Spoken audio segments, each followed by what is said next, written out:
नेपाल के जाजरकोट में भूकंप। जानिए क्यों पड़ोसी देश में आते हैं इतने भूकंप, आखिर क्यों फिर से दहल गया नेपाल।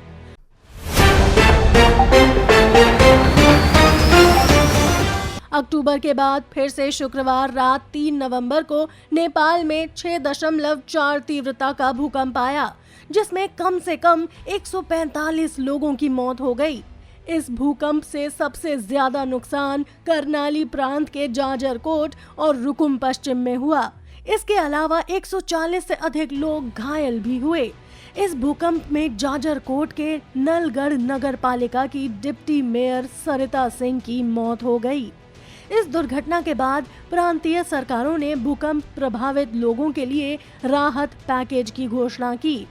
नेपाली कांग्रेस और नेशनल इंडिपेंडेंट पार्टी ने अलग से 50 लाख नेपाली रुपए यानी 37,800 रुपए और डॉक्टरों के 2 दलों की सहायता की पेशकश की है, ताकि घायलों और पीड़ितों की सहायता की जा सके।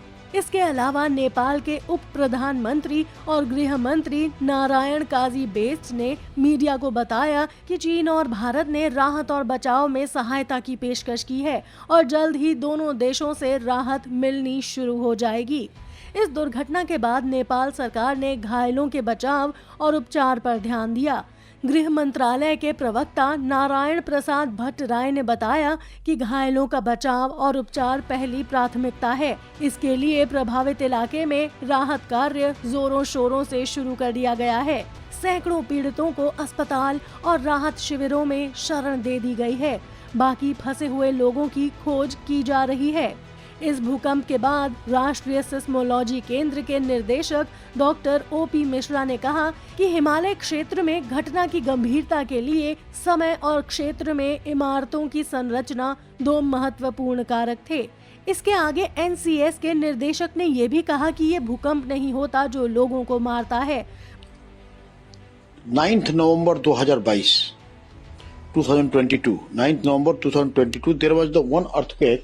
If you see this the map, you can see this 9th November 2022 6.3 magnitude का अर्थक्वेक हुआ था। ये देख रही हैं। इसके बाद से आप इधर में जाइए तो फिर जनवरी 2023 में 5.8 मैग्नीट्यूड का हुआ दिस अर्थक्वेक। अगेन ये नवंबर के जिस अब साउथ ऑफ द ईस्ट में 6.2 अर्थक्वेक 3 अक्टूबर 2023। बल्कि क्षेत्र में संरचना का प्रकार होता है। आज सुबह नेपाल के प्रधानमंत्री पुष्पकमल दाहाल प्रचंड प्रभावित लोगों से मिलने के लिए जाजरकोट पहुंचे। इधर भारत से भी प्रधानमंत्री नरेंद्र मोदी ने शनिवार को कहा कि वो नेपाल में भूकंप से हुए जीवनों के नुकसान और क्षति से गहरे दुख में हैं। पीएम मोदी ने नेपाल को सहायता की पेशकश की और भारत की सद्भावना को व्यक्त किया कि वो सभी संभव सहायता प्रदान करने के लिए तत्पर हैं। नेपाल में आए दिन आते भूकंप की आखिर वजह क्या है? आखिर क्या है नेपाल की ऐसी हादसों की वजह? नेपाल में इतने भूकंप क्यों आते हैं? इसकी वजह छुपी है हमारी पृथ्वी और भौगोलिक संरचना में।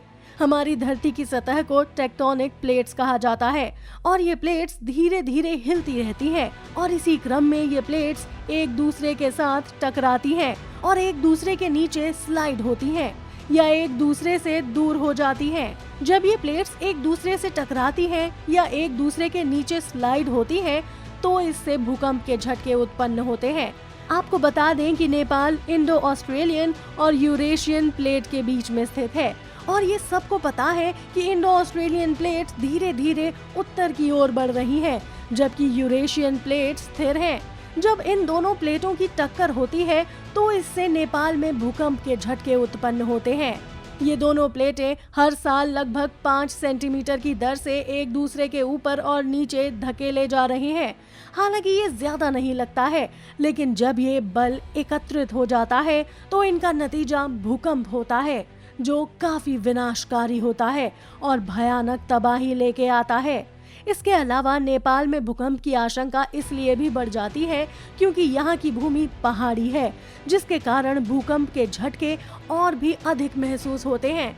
इसके अलावा नेपाल में भारी तबाही का कारण है उनकी कमजोर इमारतें और इसी कारण नेपाल तेज भूकंपों का सामना नहीं कर पाता। इससे मामला और भी जटिल होता जाता है और मौतों की संख्या भी बढ़ती जा रही है। नेपाल में विभिन्न वर्षों में कई भयानक भूकंप आए हैं, जिन्होंने नेपाल को आर्थिक और भावनात्मक रूप से कमजोर कर दिया है। बात करें 25 अप्रैल 2015 में नेपाल में आए भूकंप की, जिसकी तीव्रता 7.8 थी, तो इसके कारण लगभग 8,964 लोगों की मौत हो गई थी और करीब 22,000 अन्य घायल हुए थे। इससे 8 लाख से भी ज्यादा घरों और स्कूल भवनों को भी नुकसान पहुंचा था। इसके अलावा इसी साल 3 अक्टूबर 2023 को नेपाल में भूकंप आया था, जिसकी तीव्रता 6.3 थी, लेकिन गनीमत थी कि इस भूकंप में ज्यादा जान माल का नुकसान नहीं हुआ। बस इस भूकंप में करीब 10 लोग घायल हुए थे। इन भूकंपों के बावजूद नेपाल की जनता अपनी संघर्षशीलता और साहस दिखाती है। वो अपने घरों को पुनः निर्मित करते हैं और अपने जीवन को वापस पटरी पर लाते हैं। अब हम बात करेंगे भूकंप से बचाव के उपायों के बारे में। भूकंप आने पर आपको किसी मजबूत टेबल या फर्नीचर के नीचे बैठ जाना चाहिए। आपको अपने हाथों से अपने सिर और चेहरे को अच्छी तरह से ढक लेना चाहिए। घर से बाहर निकलने की जल्दबाजी नहीं करनी चाहिए। अगर आप घर में हैं तो आपको अंदर ही बने रहना चाहिए, लेकिन अगर आपका घर काफी पुराना और जर्जर हालत में है तो वहाँ पे रुकना आपके लिए खतरनाक हो सकता है। आपको याद रखना चाहिए कि भूकंप के दौरान सुरक्षा हमेशा सबसे पहली प्राथमिकता है। अगर आप बाहर हैं तो आपको खुले मैदान में जाना चाहिए, जहाँ कोई इमारत या वृक्ष ना हो।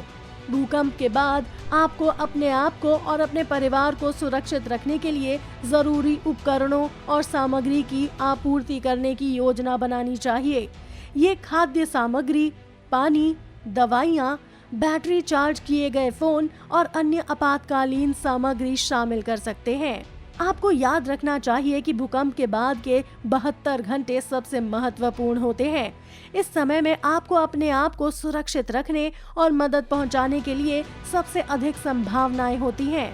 अंत में हम ये कहना चाहेंगे कि भूकंप एक प्राकृतिक आपदा है, जिसे हम रोक नहीं सकते, लेकिन हम इसके प्रभाव को कम कर सकते हैं अगर हम सही जानकारी और तैयारी के साथ हों। नेपाल में आए इस भूकंप में हम सबकी संवेदना उन सभी पीड़ित परिवारों के साथ है और हम प्रार्थना करते हैं कि उन्हें इस मुश्किल हालत से बाहर आने में समर्थ बनाएं।